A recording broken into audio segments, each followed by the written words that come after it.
하나님께 드리면 우리가 천국에 갈 수 있을까? 이렇게 대답했어요. 그러니까 335 모여있는 우리 주일학교 아이들이 뭐라고 대답했을까요? 아니에요, 선생님, 못 가요. 이렇게 대답을 했습니다. 또 물어봤어요. 그러면 날마다 교회 청소하면, 이 착한 일하면 천국에 갈 수 있을까? 그러니까 아니에요, 그것도 못 가요. 그랬어요. 그럼 세 번째, 니들 애완동물이나 동물들 사랑하고 때리지 않고 사랑하면 천국에 갈 수 있을까? 그러니까 아니에요, 그것도 못 가요. 그러면 어떻게 갈 수 있을까? 이렇게 물어봤어요. 근데 5살짜리 유치부 친구가 선생님, 저 알아요. 제가 대답할게요. 그리고 뭐라고 대답했을까요? 자, 이거 맞추는 분들은 점심을 2끼 먹을 수 있는 특전을 드립니다. 자, 뭐라고 대답했을까요? 믿음으로 5살짜리가 그렇게 정확히 알면 참 감사한데, 제가 유머를 던지고 있는데 정답을 맞히면 좀 재미가 없잖아요. 5살짜리 눈높이에서 정확하게 얘기했습니다. 선생님, 죽어야 갑니다. 여러분, 5살짜리 눈높이에서 그렇게 많은 말씀을 들었지만 그렇게 대답할 수 있는 것 같아요. 근데 여러분, 오늘 예배에 참석한 여러분들이 똑같은 말씀을 들어도 삼천포로 빠지는 분들이 있을 수 있어요. 우리 옆 사람하고 한번 이렇게 다짐하면서 다시 한번 인사할까요? 자, 여호와의 말씀을 사모합시다. 지금 우리 시대에 드리워진 사회 전반에 팽배한 감정이 있다면 그것은 불안감입니다. 제가 얘기하지 않아도 지금 시대적인 분위기가 불안, 두려움, 초조, 염려, 근심에 사로잡혀 있는 삶들을 볼 수 있습니다. 정말 만나는 사람마다 살기 힘들다, 어렵다, 죽겠다는 말들이 뭐 그냥 의도치 않아도 그냥 말에서 툭툭 내뱉는 말이 그런 말들입니다. 여러분, 대외적인 환경을 보세요. 지금 일본과의 정말 경제 보복 전쟁이 일어났습니다.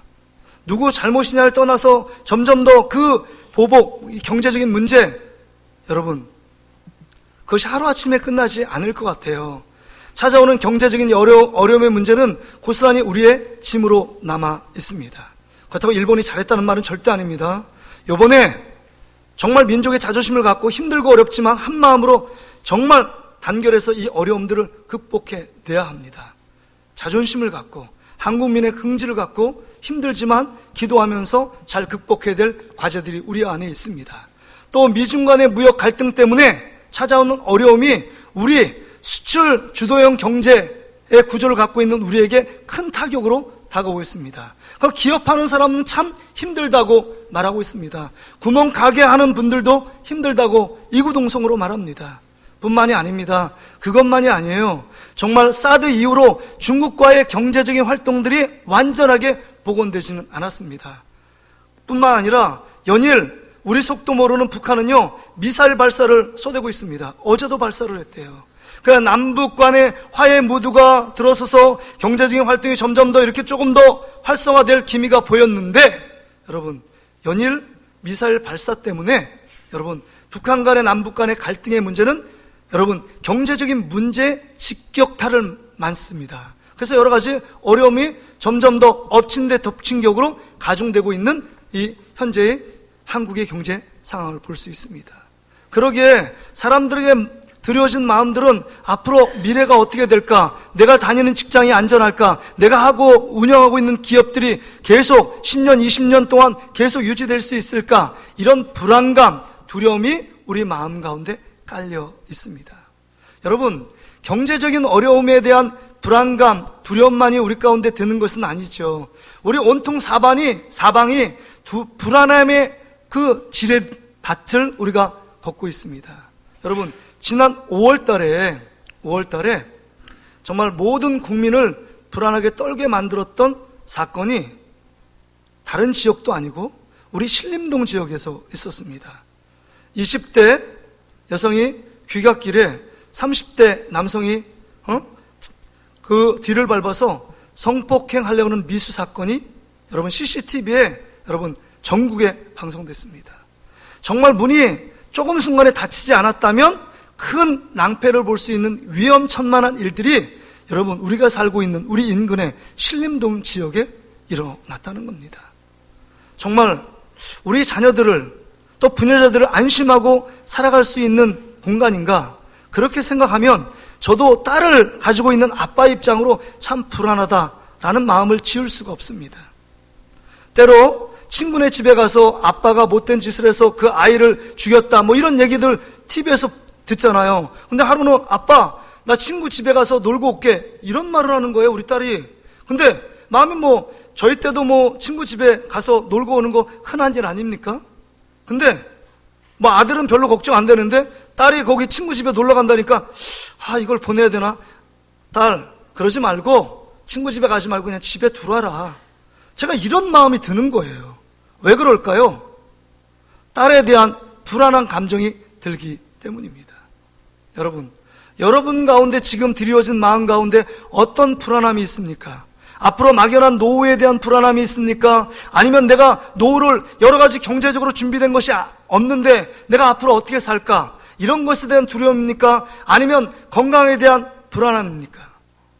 우리가 안에 드리워진 여러 가지 불안함과 두려움이 우리 안에 우리의 마음을 쥐어짜고 있습니다.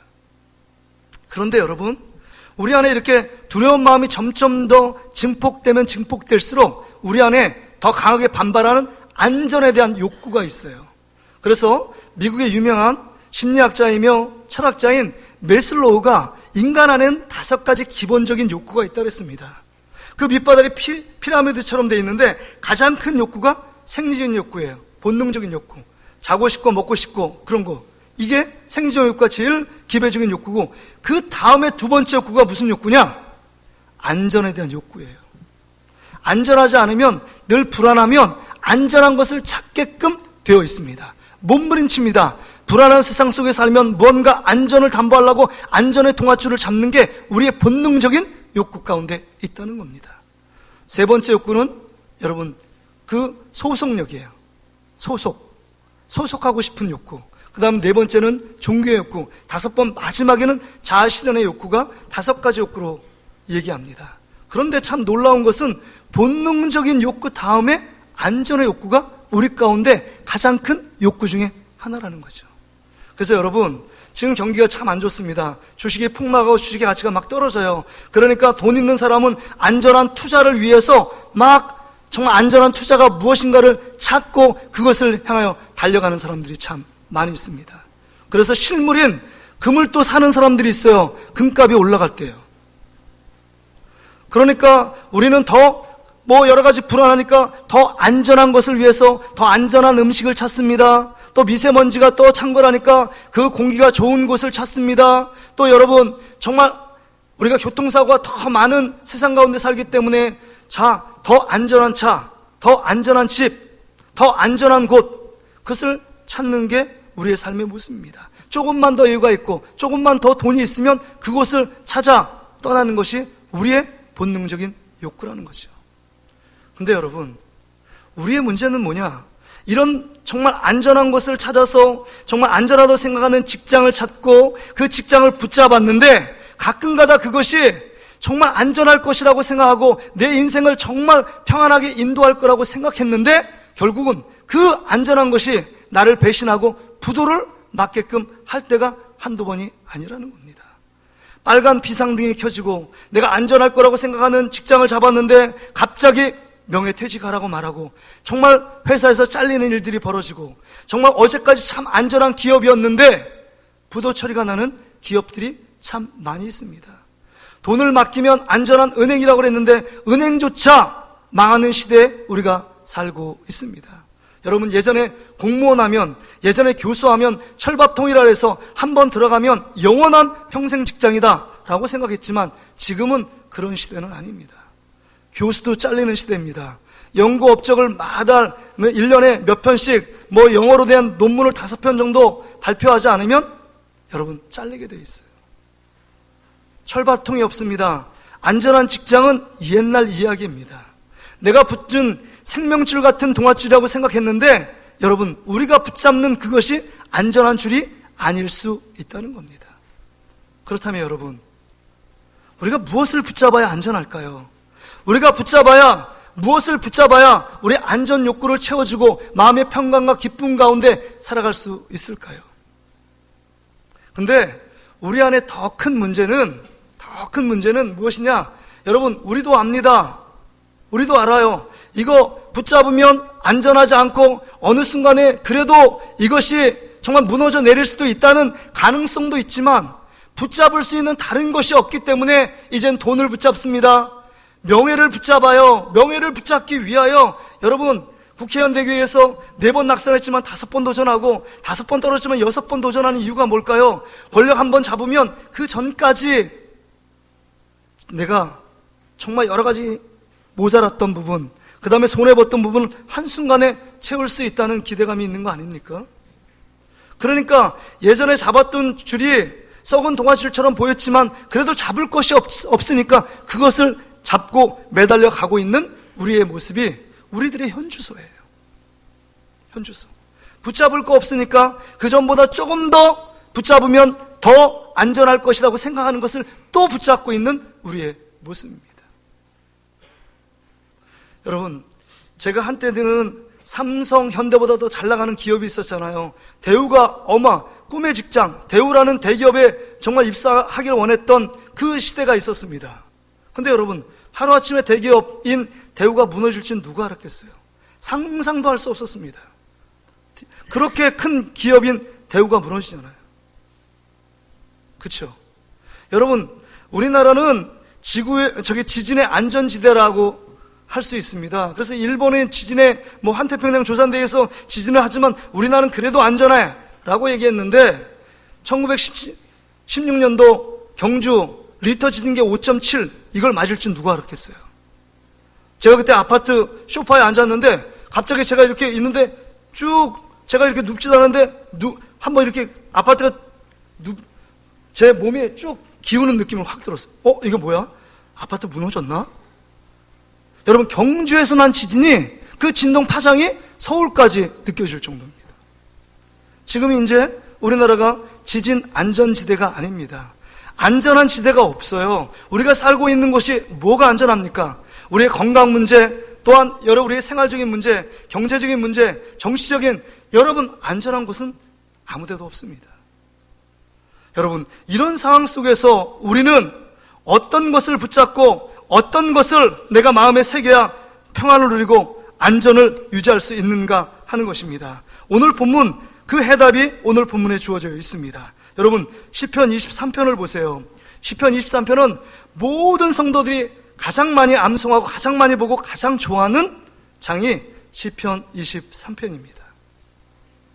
여러분, 시편 23편을 계속 읽어보면 읽어볼수록 여러분 어떤가요? 마음에 막 부담감이 찾아오고 두려움이 찾아오던가요? 그렇지 않죠. 우리 마음에 평안함이 있고 안정감이 있고 정말 쉴만한 물가, 푸른 초장으로 인도하시는 그 하나님의 손길이 있어. 이런 곳 살고 싶다. 이런 마음의 동경, 그리움, 기대감이 막 뻗칩니다. 그렇죠? 오늘 본문에 보니까 여러분, 다윗이 고백하기를 내가 이 땅 가운데 살았는데 모자람이 없다. 하나님이 나에게 선한 길로 인도하신다. 인도라는 말이 2번 나오죠. 그 다음에 내 자리 넘친대요. 풍성하대요. 또한 내 삶을 죽음 이후에도 영원한 생명으로 인도하시는 그 하나님이 계시다. 너무 멋지지 않습니까? 정말 완벽한 지상낙원이 있다면 이곳이 아닙니까? 그런데 여러분, 지금 이 다윗이 안전함과 평안함을 노래하지만 다윗의 일생을 보세요. 다윗의 일생은 정말 광야의 연속이었습니다. 10년이 넘게 사울에게 쫓겨서 생명을 부지하기 위하여 미친 짓까지 하고 인생의 밑바닥을 거닐던 그 인생의 숱한 수모와 슬픔과 아픔, 불안과 두려움을 겪었던 장본인이 다윗입니다. 어디 그것뿐이겠어요? 정말 왕위로 올라갔습니다. 수많은 전쟁을 치러야 돼요. 전쟁이라는 부담감이라는 건 대단하잖아요. 여러분, 지면 모든 사람이 다 죽는 게 전쟁의 결과 아닙니까? 그러면 우리 마음에 드리워진 감정은 불안, 초조, 두려움이잖아요. 전쟁이 수많은 전쟁을 겪었습니다. 좀 안정화될 만하니까 여러분, 왕자들 간의 싸움이 있잖아요. 여러분, 압살롬이 첫째 아들 암논을 죽이는 사건도 있고 피비 나는 그런 여러 가지 일들이 있잖아요. 압살롬의 반역이 있습니다. 그렇게 사랑으로 돌봤던 그 아들 압살롬이 칼뿌리를 대잖아요, 자기 목에. 뿐만 아닙니다. 아도니아가 있었죠. 그렇게 살아가는 요압 장관, 다신을 배신하고 떠나는 많은 수많은 사람들을 보게 되잖아요. 여러분, 그런 상황 가운데 있음에도 불구하고 지금 오늘 시편 23편 그 숱한 자리에서 하나님께 고백합니다. 이렇게 고백해요. 여호와가 나의 목자시니 내 인생에 부족함이 없다 라고 고백합니다. 여러분, 오늘 말씀을 보세요. 여호와가 나의 목자시니 내가 부족함이 없대요. 여러분, 상황과 환경이 문제가 아니라 상황은 늘 여러 가지 불안과 두려움의 요소가 곳곳에 있습니다. 깔려 있습니다. 그럼에도 불구하고 두려움, 그 다음에 불안의 요소는 상황과 환경의 문제가 아니라 내가 지금 누구를 주시하고 누구를 믿고 있느냐에 따라서 두려움과 불안이 가중될 수도 있지만 그 모든 것을 극복할 수 있고 정말 인도함과 평안함과 그 다음에 안전함을 여러분 얻을 수도 있다는 겁니다. 그렇다고 해서 지금 오늘 시 본문 자체 안에서도 여러분 두려워할 요소가 없나요? 두려워할 요소가 있습니다. 여기 4절에 보세요.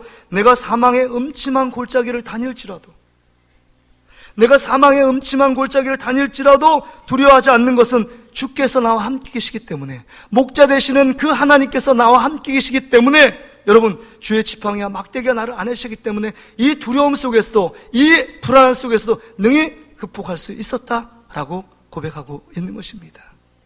여러분 잘 기억하세요. 우리는 광야 같은 세상을 살고 있는 것입니다. 천국 같은 묵인지를 사는 것이 아니에요. 도처에서 곳곳에서 사단의 유혹이 있고 시험이 있고 환난과 연단이 있는 곳이 이 광야를 살고 있는 우리의 현대의 삶입니다. 그럼에도 불구하고 불안과 두려움이 깔려있는 이 장소지만 오늘 본문의 다윗처럼 두려움이 없어서 불안이 없어서 지금 그 마음에 부족함이 없다라고 말씀한 것이 아니라 그 믿음 가운데 여호와 하나님이 나의 목자가 되셔서 나의 삶을 함께 하시고 나를 인도하시는 그분이 있기 때문에 내 삶에 두려움이 없고 내 삶에 불안이 없다라고 말씀하고 있는 것입니다. 할렐루야! 이 하나님을 발견하며 이 하나님을 믿음으로 고백하며 나가는 저와 여러분 되시기를 주의 이름으로 축복합니다. 어떤 집사님이 5월 말에 저한테 오세요. 우리 교회 다니는 집사님이, 목사님, 저 5월 말에 퇴직합니다. 잘 다니는 회사를 퇴직한대요. 왜 퇴직하려냐고 하냐고. 저 광야로 떠나기로 결단했습니다. 하나님께 집중하기 위해서 회사를 잠시 퇴직합니다. 이렇게 얘기하는 거예요. 요새 회사 여러분 들어가기도 쉽지 않지 않습니까? 그냥 들어가서 힘들고 어려워도 버티면 좋겠다 한 마음으로 제가 그런 생각을 했는데, 퇴직하면 다시금 직장을 들어가기가 쉽지 않은 시대 속에 살고 있지만 어떻게 할까? 근데 멋지게 고백하더라고요. 내가 광야에 가서 하나님께 더 집중하길 원합니다. 그렇게 얘기를 해요. 지난주에 그 집사님이 찾아왔어요. 목사님, 이제 광야를 끝내야 될 것 같습니다. 3개월 지난 후에 6, 7, 8 이렇게 월급도 없고 정말 안전한 것은 없지만 그래도 하나님을 바라보며 생활할 수 있었다고. 그러면서 제가 물어봤어요. 아니 집사님, 광야 생활 가운데 불안하진 않았냐고. 앞으로 직장도 없고 수입도 없어서 불안하지 않았냐고. 때때로 불안한 것은 현실이었대요. 그럼에도 불구하고 하나님이 나와 함께 계심을 믿는 믿음이 있었기 때문에 그거를 극복하고 이겨낼 수 있었다. 이렇게 집사님 고백하시더라고요. 할렐루야. 여러분 우리에게도 그런 믿음이 있어야 되지 않겠어요? 그러면서 그렇게 하더라고요. 목사님, 좋은 소식이에요. 9월 2일부터 출근합니다. 더 연봉도 좋고 대우도 좋은 대로 일개금 특진해가지고 거기 회사에 들어가겠습니다. 할렐루야. 하나님의 광야 생활 가운데 주님을 바라보고 주님을 의지하고 여호와는 나의 목자 되심으로 부족함이 없다라고 고백하면 하나님께서 우리의 문제를 책임져 주실 줄 믿습니다. 여러분 우리가 가장 걱정하는 거에 뭐예요? 여러분 가운데 믿음이 떨어진가? 내가 신앙생활 하나님 앞에 초창기 때는 처음 믿을 때 열심히 했는데 신앙생활 수협에도 나갔던 사람이 수협에 안 나가고 금요 성령 집회도 나왔던 사람이 나오지 않는 나의 모습 보며 안 돼, 나 이러면 안 되는데, 기도할 때 기도하고 예배할 때 예배해야 되는데 이거에 대해서 근심하고 걱정하고 불안하고 초조한 적이 여러분 있었습니까? 그것 때문에 불안하고 그것 때문에 두려운 마음 별로 없잖아요. 앞으로 이 경제적인 위기가 닥쳤다고 말하고 장기 불황이라고 말하는 시대 속에 앞으로 내 노후 먹고 살 문제 어떡하지? 이런 걱정을 해봤어도 나의 믿음을 유지하고 나의 믿음을 통해서 하나님께 영광을 어떻게 돌리고 하나님께 더 가까이 나가고 하나님을 어떻게 더 바라보고 하나님을 어떻게 더 닮아갈까를 노심초사하며 생각해 본 적이 있느냐 하는 것입니다. 여러분에게 정답을 드릴게요. 이제 여러분 먹고 사는 거 걱정하지 마세요. 여러분 산상수훈에 예수님이 뭐라고 말씀했죠? 그 이스라엘 백성이 걱정하기 전에 예수님께서 이 이스라엘 백성이 가장 많이 걱정하는 것을 말씀합니다. 너희는 무엇을 먹을까 무엇을 마실까 걱정하지 말라. 마태복음 6장 3절에 너희는 먼저 그의 나라와 그의 의를 구하라. 그러면 이 모든 것을 다 너희에게 더하시고 채워주시고 풍성케 하신다. 할렐루야. 이게 예수님의 말씀이에요. 예수 믿으면 천국 간다는 것도 그것도 말씀이지만 예수님께서 먹고 사는 문제, 나를 바라보고 하나님을 먼저 구하고 하나님을 신뢰하고 하나님이 너의 목자가 되면 너의 인생 내가 책임져 준다라고 말씀하는 겁니다. 말씀하는 거예요. 우리가 금요 성령 집회에 나오신 분은 알지만 신명기 8장 말씀을 보았습니다. 이스라엘 백성이 광야를 가요. 광야는 아무것도 없는 게 광야입니다. 결핍의 대명사가 광야 생활의 특징이에요. 그런데 이 이스라엘 백성은 뭐 걱정하냐? 광야에서도 의식주 문제 걱정합니다. 무엇을 입을까? 무엇을 먹을까? 어떤 주거 환경에 살까를 걱정해요. 그러니까 하나님께서 말씀합니다. 네가 지금 광야 살고 있느냐? 아무것도 없는 불확실성에 살고 있는 시대 속에서 네가 붙잡을 게 뭐냐를 가르쳐주고 있습니다. 여러분 옷 입는 거, 여러분 사막기후에서 공장이 있어요? 옷 파는 가게가 있습니까? 없어요. 그렇기 때문에 여러분 40년 동안 정말 자연의 어떤 한계를 초월하여 하나님 놀라운 기적 가운데 옷이 40년 동안 해하지 않는 축복을 주신 줄 믿습니다. 여러분 어제 입었던 옷이나 40년 전에 입었던 옷이나 똑같은 거예요. 여러분 그것은 인간적으로 도저히 이건 설명할 수가 없어요. 바람이 쓸리고요 땀을 입으면 여러분 하루 이틀 입어요. 옷이 뭐 맨날 100벌 200벌 돼서 갈아입은 게 아닙니다. 옷 입은 거 계속 가는 거예요. 그럼에도 불구하고 옷이 해하지 않았대요. 할렐루야. 하나님이 그 옷을 붙들고 계시고 세밀하게 하나님께서 간섭해 주시니까 그 삶 가운데 여러분 옷 입는 거 걱정하지 않고 그것 때문에 두려워하지 않게 되었다는 겁니다. 여러분 먹는 거요. 광야 생활 가운데 200만이 넘는 사람들에게 여러분 식사를 제공하려면 여러분 식사 차 그거 와가지고 배달이 몇 대나 와야 될까요? 몇 톤을 준비해야 될까요? 광야에서 어떻게 여러분 식당을 차려가지고 조리를 할 수 있겠습니까? 할 수 없어요. 이건 도저히 불가능한 일입니다. 한두 명도 아니고 200만이 넘는 그 이스라엘 백성들을 날마다 먹이는 건요 안 됩니다. 그러기에 하늘에서 날마다 내리는 만나와 메추라기를 통해서 일상 가운데 하나님을 바라보면 너 먹고 사는 모든 문제를 하나님께서 책임져 주시는 그 하나님을 바라보라고 말씀하고 있는 것입니다. 할렐루야. 하나님이에요. 하나님. 죽어요? 네가 한 번도 짓지 않은 가나안 땅에 짓지 않은 집이 기다리고 파지 않은 우물이 기다리고 네가 조성하지 않는 마을이 기다리고 있다라고 말씀하는 겁니다.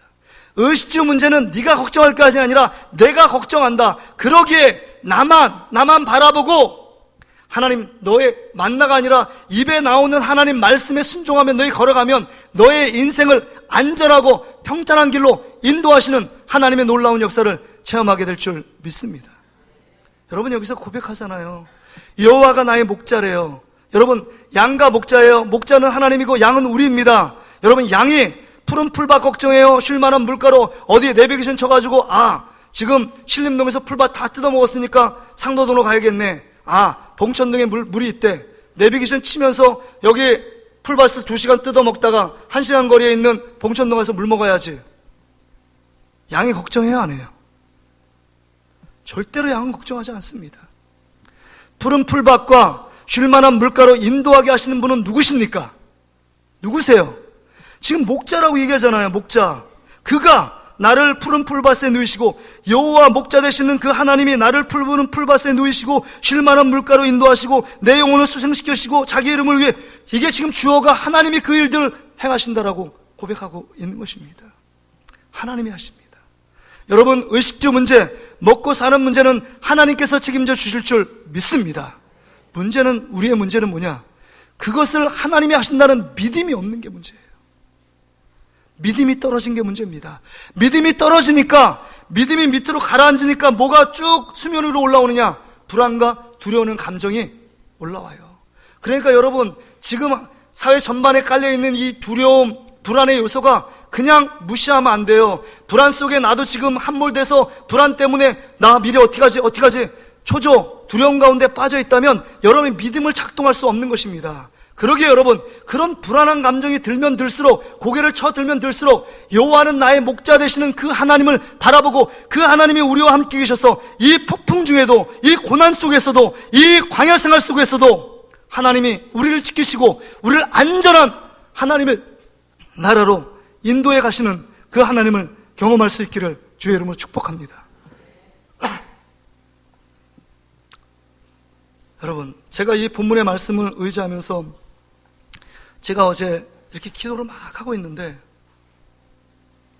하나님이 주시는 단어가 있더라고요. 다 기도하면서 뭐냐면, 야, 모든 사람이 불안, 초조, 두려움 가운데 있는데 유초등부라고 불안함이 없어요? 중고등부 아이들하고 불안함이 없을까요? 여러분, 청년 아이들이라고 젊음이 있기 때문에 두려움이 없어요? 더 많이 있어요. 중고등학교 공부에 대한 스트레스, 앞으로 대학교, 고등학교, 앞으로 내 미래가 어떻게 될까? 이거 애들 먼저 앞으로 오지도 않았는데 두려워하고 걱정하며 근심하는 아이들이 중고등부 아이들이, 저도 중고등부 아이들 시절을 지냈지만 그때도 두려움이 있었어요. 유초등부 아이들도 마찬가지입니다.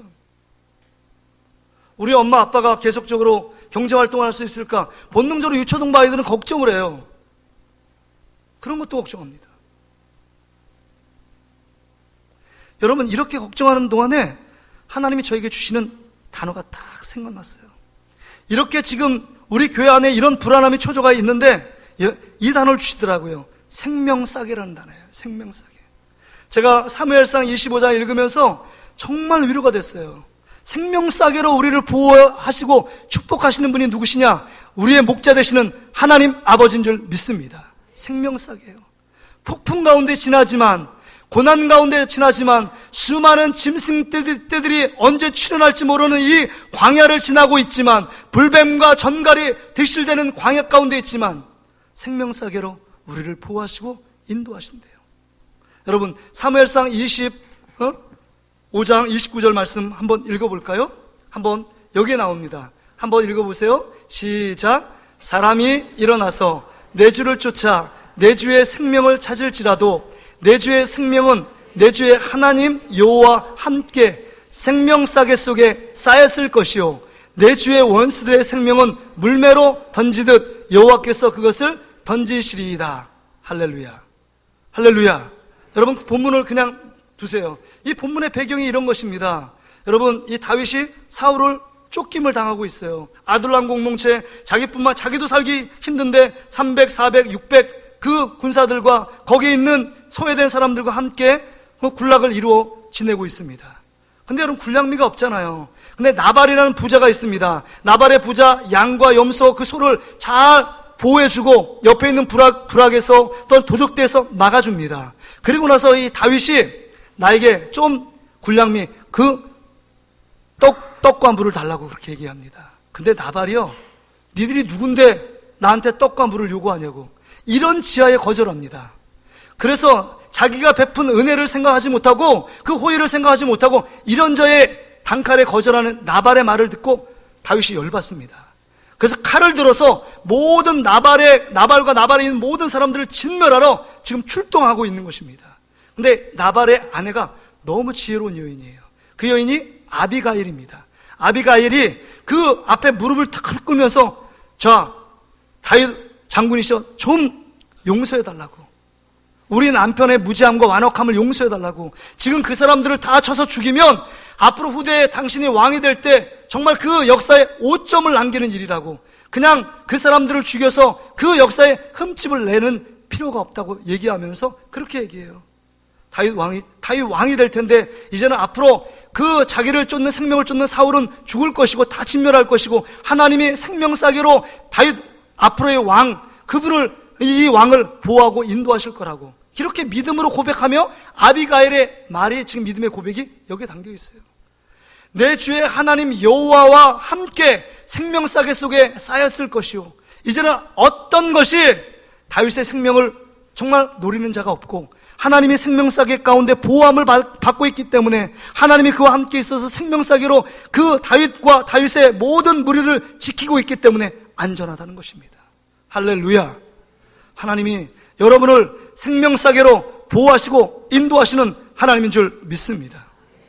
그 보호와 인도함은요, 모세가 여러분 3개월 동안 막 했잖아요. 근데 요백이 지킬 수가 없어요. 그래서 갈대 상자로 나일강에 던집니다. 나일강엔 악어가 득실되고 여러분 정말 안전한 곳이 아닙니다.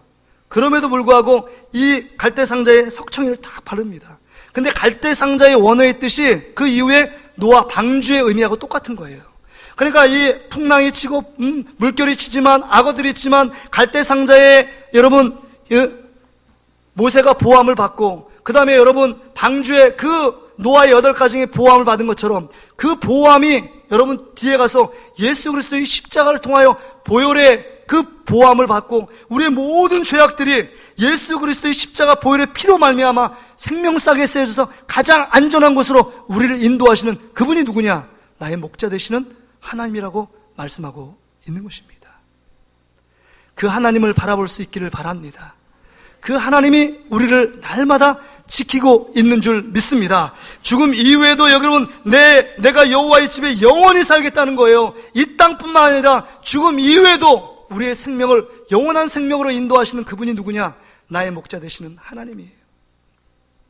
그래서 제가 어제 이렇게 밤에 잠깐 이렇게 또 기도하다가 하나님이 주시는 말씀이 있어요. 이 말씀을 묵상하다가 하나님이 나의 목자 되시면 양은 걱정하고 두려워할 필요가 없는데 왜 내가 걱정합니까?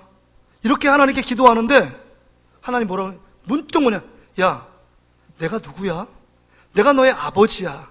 내가 너의 아버지야. 아버지라는 단어가 확 들어오는 거예요. 아버지라는 단어가. 여러분, 우리가 하나님을 아버지라고 오늘도 불렀습니다.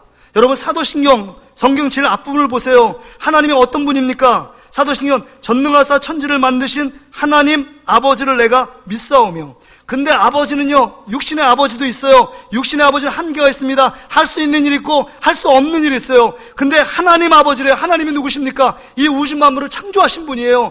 여러분, 못하실 일이 없습니다. 불가능한 것을 가능케 하시는 그 하나님이 누구의 아버지예요? 나의 아버지예요. 나의 아버지요. 이 아버지를 믿고 있느냐 하는 것입니다. 우리의 목자 되시는 그 하나님이 나의 아버지로 고백하며 믿고 있느냐. 이 믿음이 있을 때 우리 안에 때때로 찾아오는 불안과 두려움을 물리칠 수 있는 것입니다. 여러분, 보면서 제가 맨날 보지만 사도신경의 첫 절도 하나님이 우리 아버지 된다. 주기도문을 보세요. 주기도문 첫 줄에 뭐라고 고백해요? 하늘에 계신 우리 아버지요. 예수님조차도 먼저 하늘에 계신 우리 아버지요, 아버지를 찾고 있어요. 아버지를 부르면 하늘의 아버지께서 우리의 모든 부족과 결핍과 걱정과 두려움의 요소를 책임져 주실 줄 믿습니다. 그래서 제가요, 아버지라는 이미지가 참 낯설진 않잖아요. 근데 아버지가요, 육신의 아버지라도 얼마나 자녀를 사랑해요. 자녀가 원하는 길을 막 하잖아요. 그게 쫙 떠오르는 게 기도하면서 갑자기 쫙 우리 첫째 아들 생각이 나는 거예요. 목동에 갔는데 이렇게 어느 날 집을 왔어요. 호텔 맡고 왔대요. 그래서 왜? 아빠 배가 아파. 그래요. 그러냐고. 그럼 병원을 가야겠네. 그래서 내과에 갔는데 그 선생님이 하는 말이 이런 애들이 자주 온대요. 목동 지역에 사는데 그쪽에 중학교인데 공부에 대한 스트레스 때문에 배가 아프다는 거예요. 근데 제가 조금 놀랐어요. 우리 아들이 그렇게 공부 잘하는 애가 아니거든요. 잘해서 뭐 이렇게 스트레스 받으면 이해나 되는데 그렇게 잘하는 애가 아닌데 그렇다고 너무 못하지 않지만요. 근데 여러분, 공부를 잘하나 못하나 스트레스가 있어요. 근데 이 스트레스를 조금, 저도 공부를 해보니까 공부에 대한 스트레스가 만만치 않아서 스트레스 받지 않는 방법이 뭘까 생각하다가 우리 누님이 어떻게 해가지고 누가 알게 됐는데 저 대안학교에 있는데 GBCS, 문경에 있는 GBCS 입학하면 좋겠다. 그래서 목회자는 85%, 한 90% 장학금을 준대요. 그러니까 뭐 부목사 사례비가 얼마 안 되잖아요. 그럼에도 불구하고 85%, 90% 가면 거기는 과외도 없고 미국 쉴 수 없다고 한국 졸업장 나오고 미국 졸업장이 나오니까 그러면 거기 보내면 참 좋겠다. 제가 거기 답사를 한번 가보니까 아이들 표정이 너무 좋은 거예요. 그래서 야, 거기 보내면 좋겠다. 우리 아들은 뭐 생각도 안 해보고 막 설득해가지고 거길 보냈어요. 보냈는데 가보니까 자꾸 얘가 그렇게 착하고 저 닮아서 저 얼굴도 닮고 저 닮으면 얼마나 착하겠어요. 그렇죠? 근데 우리 아들이 거기서 사고를 치는 거 자꾸요. 한 번 사고 쳐서 정학을 맞았어요. 정학은 그 학교 안에 근신이 아니라 거기 그 규칙은 정학하면 전화를 해가지고 집에 데려가라는 거예요. 집에 데려가면 한 일주일 있다가 막 반성문 쓰고 제가 막 전화하고 찾아가고 읍소하니까 또 그럼 왔어요. 또 공부하다가 또 사고 쳐요. 저번에 얘기했죠. 사고 내용이. 사고 쳐요. 그래서 또 내려갔어요. 그 세 번째 또 사고 쳐 정확했어요. 근데 이제는 받아주지 않겠다는 거예요. 받아주지 않겠다고요. 원래 중등 과정은 의무교육이기 때문에 퇴학이 없어요. 그냥 버티면 되는데 저는 그 규칙도 모르고 학칙도 모르고 그냥 거기 가서 읍소하는 거예요. 그러면서 뭐 목회자 자녀의 품위 유지를 못했기 때문에 장학금도 없고 근데 학비를 내야 된다는 거예요. 근데 학비 내는데 여러분 제가 돈이 어디 있어요? 근데 문제는 뭐냐면 우리 아들이 그 학교 학생들하고 너무 친하기 때문에 이 학교를 꼭 가고 싶다는 거예요. 그럼 제가 어때요? 학교는 교장선생님부터 오지 말래요. 교장선생님 때 교무주임, 학생주임, 학생위원회를 열었는데 이제는 안 받으시기로 결정을 했대요. 자기들 마음대로. 학폭위를 열어서, 학칙위원회를 열어서. 그래서 제가요, 문경간 2시간 반 걸리는데 가가지고요, 교장선생님 가가지고 막 엎드리면 좀 봐달라고, 그 다음에 뭐, 교감선생님, 그 다음에 교무주임, 학생주임, 거기 교과선생님 가가지고 뭐 학생위원회 이렇게 자치위원회 5명에서 모인 그분들 찾아가지고 음료수 주면서 좀 봐달라고. 이제는요, 2번, 3번, 4번 찾아가니까 쳐다보지도 않아요. 저 가니까 저를 막 피해요. 제 이름도 알아요. 어떤 목사님도 알아요. 그래서 자꾸 읍소했어요. 왜냐면 제 자존심 다 구기고. 누구 때문에요? 제 아들 때문에요. 저도 자존심 있잖아요. 아니 이 학교 없으면 다른 학교 가면 되잖아요. 그럼에도 불구하고 제 아들이 그 학교를 너무 가고 싶다는 거예요. 가고 싶대요. 몇 개월 못 다녔는데 한 3천만 원 이상 들었어요. 그 학교에. 몇 개월인가 한 1년 다녔나요? 근데 한 학기에 1,000만 원씩이니까요.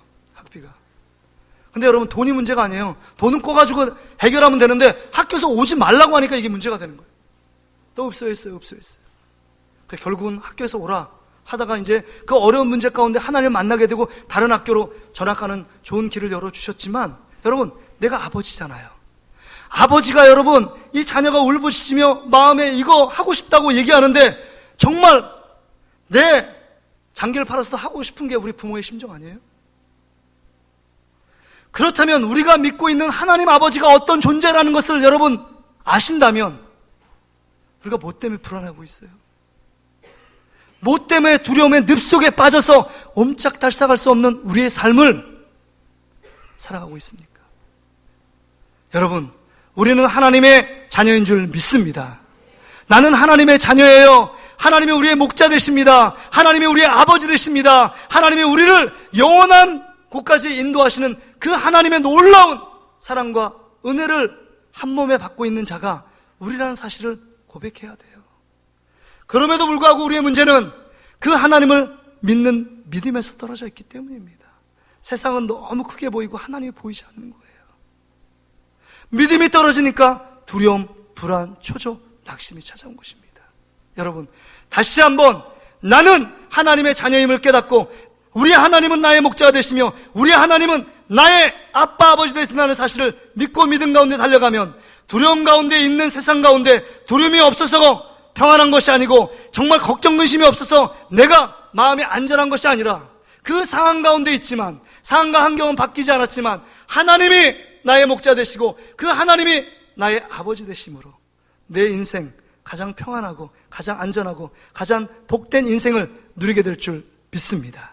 우리 이 찬양 믿음 안에서 고백하면서 하나님께 기도하면